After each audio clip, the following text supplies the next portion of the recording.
mejor vía para nosotros poder lograr la libertad y la prosperidad de Venezuela. Nosotros creemos que la gente, producto de su propio esfuerzo y su trabajo, vive mejor que de subvenciones y dependencias que le da el Estado para mantener su miseria y su pobreza. Entonces, sí, naturalmente estamos pensando al país. Por otra parte, sobre la inquietud que tiene sobre el asalto militar y nuestra participación allí, le quiero decir a todos los parlamentarios que nosotros no fuimos a asaltar el fuerte Paramacay. Primero porque somos civiles y naturalmente no tenemos una preparación como para enfrentar algo de eso.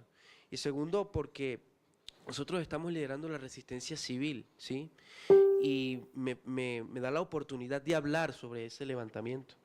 Hay que resaltar que el llamado que hicieron esos militares, primero fue en respaldo de la resistencia civil, segundo, apegándose a las leyes de la República, en la que, como les dije anteriormente, las leyes facultan a ciudadanos con o sin autoridad a rescatar el hilo constitucional. En ese sentido, algo que se hizo en el plebiscito del 16 de julio en Venezuela fue preguntarle a la población si estaría de acuerdo con ese tipo de acciones de militares en Venezuela.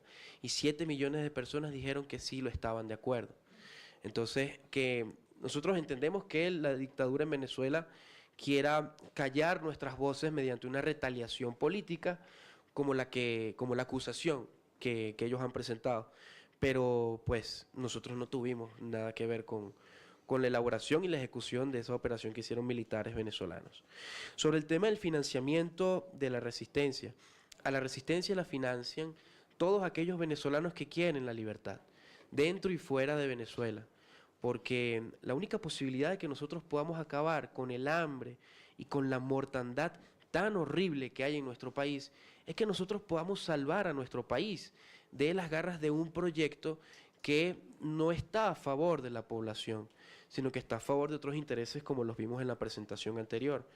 Nosotros no recibimos, usted mencionaba un partido político, nosotros no recibimos financiamiento de ese partido político como tampoco ninguna otra empresa, como por ejemplo Odebrecht. Nosotros no recibimos ningún tipo de financiamiento de ningún tipo, ¿sí? Solamente de venezolanos dentro y fuera de Venezuela. Además no tenemos lazos con ningún otro partido político, sino esto es un fenómeno social, como decía Eduardo, que se convirtió en una fuerza política, porque al final es la necesidad de la sociedad de salvarse de una situación de extinción. Hablaba sobre el tema de las sanciones económicas. Los venezolanos estamos a favor de cualquier iniciativa en el mundo que nos ayude a salvar a nuestra población y nuestro territorio. Si hay sanciones que ponen en peligro la dinámica económica de las personas que están en el poder en Venezuela, los venezolanos vamos a estar a favor, ¿sí?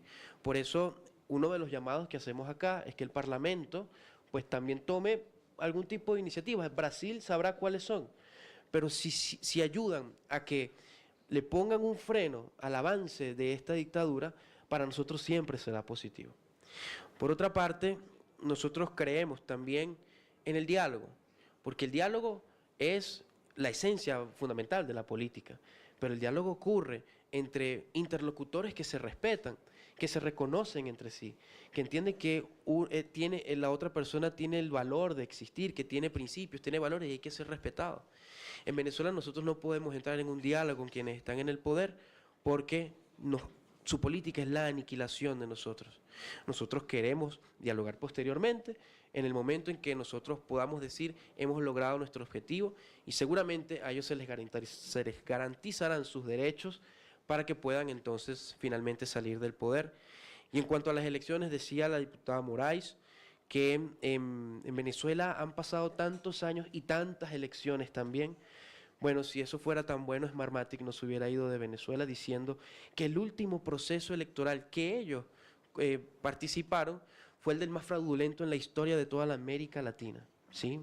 Nosotros creemos en el voto y esto es algo que se está debatiendo en toda la región, pero el voto tiene que pasar por procesos confiables, verificables y en el que la comunidad internacional pueda ser protagonista y testigo de que eso sea así. Nosotros volveremos a votar en Venezuela cuando tengamos un sistema electoral confiable y verificable y donde la comunidad internacional pueda ser protagonista y notario de eso. Así que Y finalizo pues ratificando la disculpa al líder supremo de Irán, Ali Khamenei. Por lo demás, muchísimas gracias por su atención, diputada. Profundamente agradecido por usted en nombre de millones de venezolanos que queremos nuestra libertad y ser un país con el que se pueda convivir en paz en la región. Muchísimas gracias.